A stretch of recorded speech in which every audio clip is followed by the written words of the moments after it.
어두운 밤의 사막 위, 거대한 빛의 궤적이 하늘을 가릅니다. 산맥의 윤곽이 드러나고 절벽이 마치 다른 행성처럼 빛으로 드러납니다. 언뜻 보면 영화의 한 장면이나 합성으로 만든 작업 같습니다. 하지만 이 장면은 CG가 아닙니다.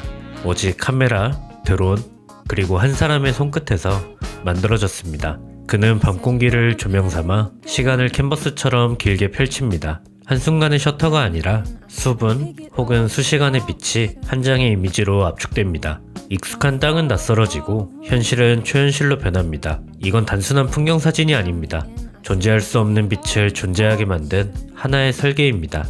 이 초현실적인 이미지들은 세계적인 미술관의 벽을 장식했고 내셔널 지오그래픽의 표지로 실렸으며 구글, 애플, 벤츠, 콜드플레이 등과 작업하며 유명세를 떨쳤습니다. 하지만 정작 그 빛을 만든 사람은 화려한 조명을 싫어하던 조용한 한 예술가였습니다. 그는 자신을 사진가라고 부르지 않습니다. 그의 도구는 카메라지만 그가 다루는 것은 빛과 시간, 그리고 현실의 경계입니다. 오늘 소개해드릴 아티스트는 초현실적인 풍경 뒤 디자인에서 음악, 그리고 예술로 세상의 밤을 다시 그린 아티스트 루벤 우입니다. 루벤 우는 1975년 영국 리버풀에서 홍콩 이민자 부모 밑에서 태어났습니다.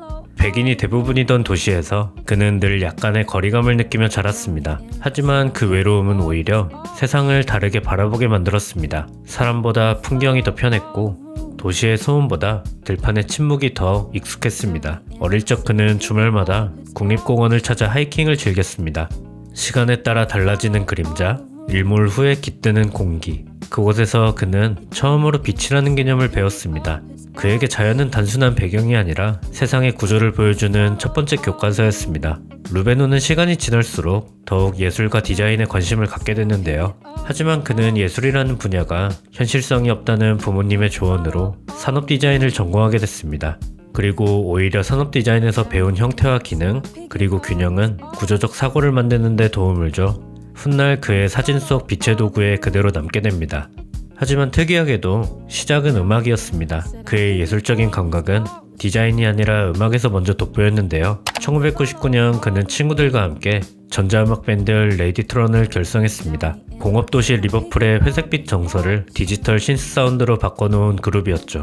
그는 무대에서 신디사이저를 다루며 사운드로 공간을 설계하는 법을 배웠습니다. 이때 익힌 리듬과 반복의 개념은 나중에 그가 드론을 통해 만들어내는 빛의 패턴으로 이어지게 됩니다. 그의 음악 커리어는 생각보다 오래 이어져 무려 10년 동안 전 세계를 투어하며 음악가로 살았습니다. 그 긴 여정의 버스 안에서 그는 처음으로 카메라를 들었는데 사진은 그에게 일기처럼 그리고 현실로부터 도피하는 통로처럼 느껴졌습니다. 공연이 끝난 새벽 도심의 불빛이 꺼진 시간에 그는 조용히 카메라 셔터를 눌렀습니다. 그가 진짜로 사진에 몰두하기 시작한 건 2011년 밴드가 휴식기에 들어간 이후였습니다. 음악이 멈춘 그 공백의 시간에 그는 다시 빛을 찾아 나섰습니다.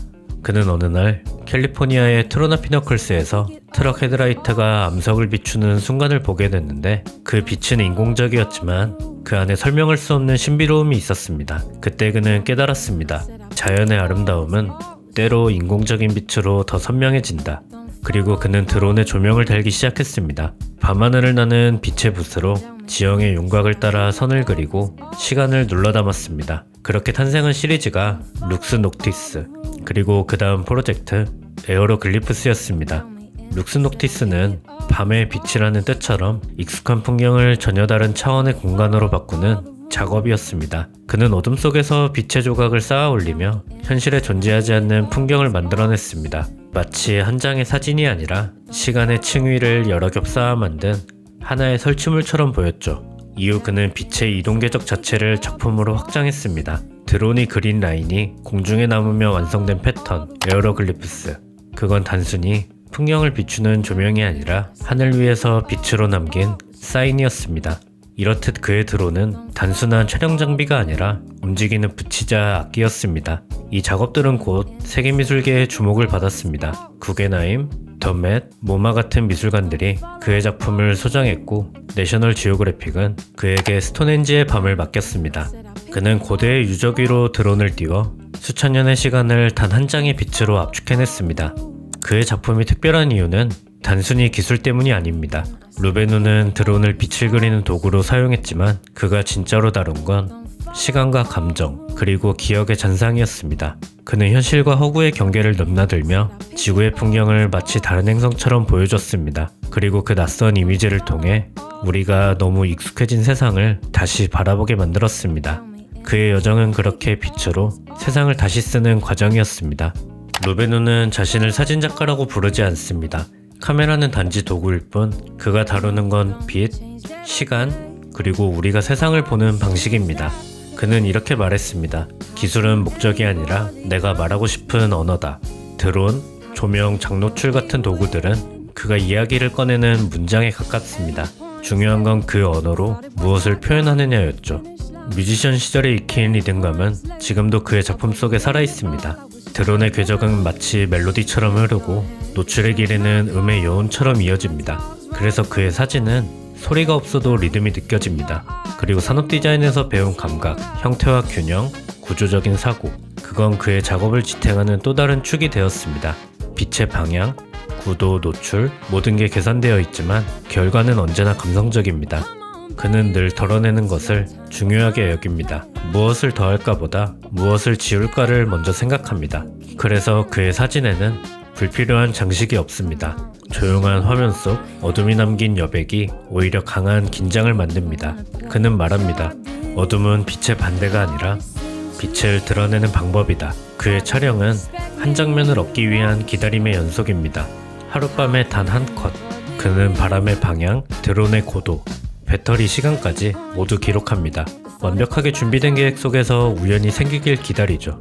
결국 그의 작품은 즉흥이 아니라 정확히 계산된 우연의 결과입니다. 하지만 그는 실패도 두려워하지 않습니다. 드론이 떨어지고 조명이 꺼져도 그건 또 다른 장면의 시작일 뿐이라고 말하죠. 이런 태도는 그를 상업 프로젝트에서도 특별하게 만들었습니다. 그는 세계적인 브랜드들과 협업하면서도 자신의 시각 언어를 절대 놓치지 않았습니다. 그의 이미지는 브랜드의 메시지를 담으면서도 여전히 예술로 남았죠. 결국 그의 성공 비결은 단순합니다. 기술보다 시선, 리듬과 구조, 마지막으로 절제와 여백. 그는 늘 장비보다 중요한 건 자신이 무엇을 보고 있는가라고 말합니다. 루베누의 작품이 특별한 이유는 새로운 기술 때문이 아니라 자신의 감각을 끝까지 믿었기 때문입니다. 루베누의 여정을 따라가다 보면 결국 한 가지로 귀결됩니다. 그의 예술은 어떻게 찍었는지가 아니라 세상을 어떻게 바라봤는지에 대한 이야기라는 것. 그는 디자인에서 구조를, 음악에서 리듬을, 그리고 빛에서 감정을 배웠습니다. 기술은 단지 도구였고 진짜 재료는 시간, 공간, 그리고 감정이었습니다. 그가 만든 풍경은 현실 같지 않지만 사실 그 어디에도 없는 세계를 보여주는 게 아니라 우리가 너무 익숙해져 버린 이 세상의 낯선 면을 드러내는 일이었습니다. 또한 빛을 완벽하게 다뤘기 때문이 아니라 어둠을 두려워하지 않았기 때문에 그의 작품이 특별한 것일지도 모르겠습니다. 그는 밤을 기다렸고 그 어둠 속에서 가장 미세한 빛 하나로 세상을 다시 그렸습니다. 그의 이야기는 결국 우리에게 이렇게 묻습니다.